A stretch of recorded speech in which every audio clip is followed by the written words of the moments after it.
warahmatullahi wabarakatuh. Perkenalkan, nama saya Dewi Nurhayat. Saya mahasiswi dari Universitas Islam Negeri Sunan Gunung Jati Bandung, Fakultas Dakwah dan Komunikasi dengan jurusan Bimbingan dan Konseling Islam. Nah, baik, kita sebagai remaja dituntut untuk menjadi remaja yang sehat. Tentu saja, remaja yang sehat adalah remaja yang tidak menggunakan obat-obatan terlarang. Nah, yang sering kita sebut yaitu nabza. Adapun singkatan dari nabza nih, teman-teman semuanya. Nabza itu apa sih? Nah, untuk adik-adik sekalian, saya akan memberikan sebuah pengetahuan ke kalian semua. Semoga kalian semua menjadi remaja yang sehat dan terhindar dari terhindar dari obat-obat terlarang itu. Nah, kembali lagi saya akan memberikan pengertian mengenai nabza.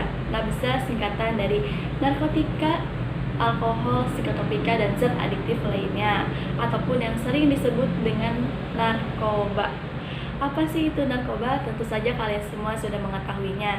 Nah, singkatan dari narkoba adalah narkotika, psikotropika, dan zat berbahaya lainnya. Nah, dari nabza itu dibagi menjadi beberapa golongan. Apa sih golongannya? Nah, golongan yang pertama yaitu narkotika. Apa sih pengertian dari narkotika? Nah, di sini saya akan memberikan sedikit pengetahuan mengenai narkotika itu sendiri. Narkotika adalah zat atau obat yang berasal dari tanaman atau bukan tanaman, baik sintetis maupun semi-sintetis, yang dapat menyebabkan penurunan atau perubahan kesadaran, hilangnya rasa, mengurangi sampai menghilangkan rasa nyeri, dan dapat menimbulkan ketergantungan. Nah, apa sih jenis-jenis dari narkotika itu sendiri? Nah, adapun jenis-jenis dari narkotika itu sendiri yaitu seperti contohnya nih ya, heroin, kokain, ganja, petidin, dan kodein. Nah, selanjutnya golongan yang kedua adalah psikotropika. Apa sih pengertian dari psikotropika itu sendiri? Psikotropika adalah zat atau obat baik alamiah maupun sintetis, bukan narkotika, yang berkhasiat psikoaktif melalui pengaruh selektif pada susunan saraf pusat yang menyebabkan perubahan khas pada aktivitas mental dan pikiran. Nah, adapun jenis-jenis psikotropika itu sendiri. Yang pertama contohnya adalah ekstasi, amfetamin, fenobarbital, dan nitrazepam. Nah, itu adalah jenis-jenis yang termasuk ke golongan psikotropika. Yang selanjutnya yaitu zat adiktif lainnya. Apa sih zat adiktif lainnya? Zat adiktif lainnya adalah bahan atau zat yang berpengaruh psikoaktif di luar narkotika dan psikotropika. Misalnya alkohol atau gas yang dihirup dan tembakau. Nah, itu adalah jenis-jenis dari zat adiktif lainnya.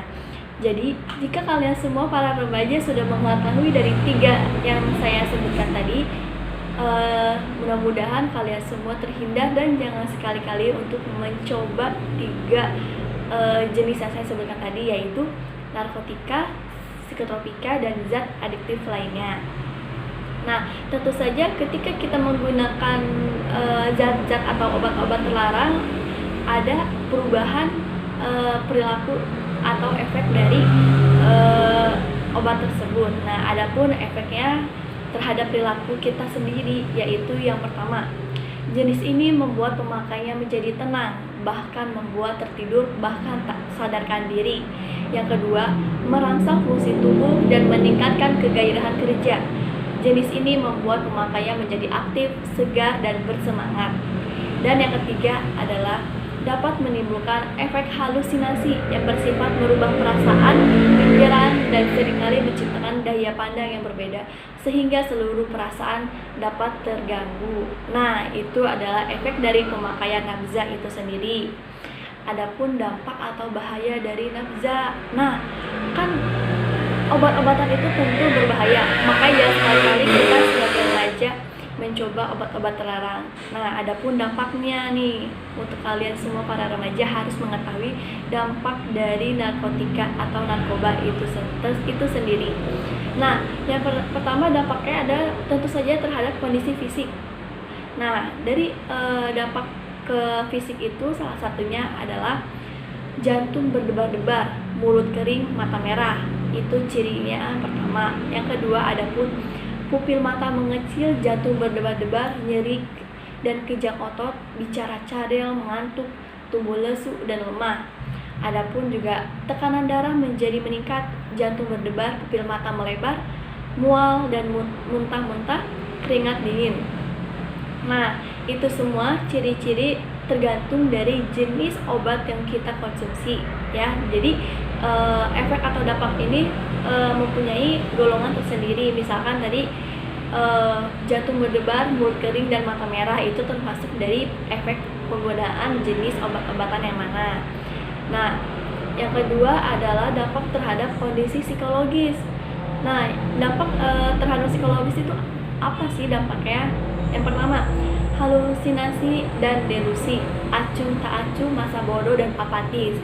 Nah, yang selanjutnya adalah konsentrasi menjadi terganggu, daya ingat menurun, masa bodoh dan juga apatis, gangguan delusi dan waham, sikap bermusuhan dan agresif. Nah, tentu saja dari ciri-ciri tersebut mempunyai atau termasuk ke dalam golongan tersendiri.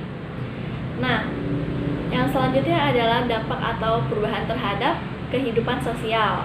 Semua pelanggaran, baik norma sosial maupun hukum, dapat terjadi karena kebutuhan akan zat yang mendesak daripada keadaan intoksikasi yang bersangkutan akan bertindak agresif dan impulsif, sehingga sering terjadi tindak kriminal karena kebutuhan akan zat yang mendesak tersebut. Jadi, ketika kita sudah tergantungan memakai obat-obatan terlarang, maka segala cara akan kita lakukan. Karena tadi salah satunya adalah menjadi diri kita bersemangat untuk agar kita bisa tertidur. Jadi ketika kita membutuhkan obat tersebut tapi kita tidak mempunyai contohnya tidak mempunyai uang, maka kita akan menghalalkan segala cara dan tentu saja itu akan berdampak kepada pengaruh sosial, yaitu kita akan melakukan tindakan kriminal.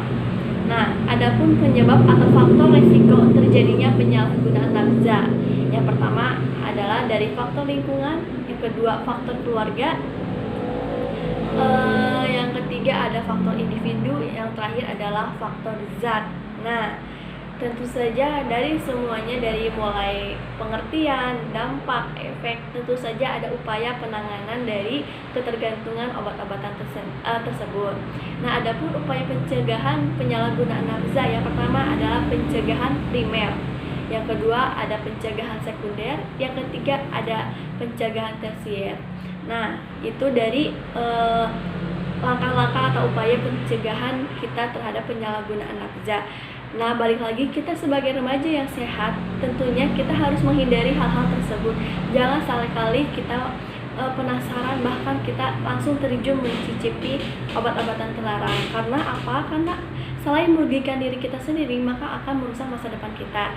Nah, mungkin itu saja yang dapat saya sampaikan. Kurang lebihnya saya mohon maaf.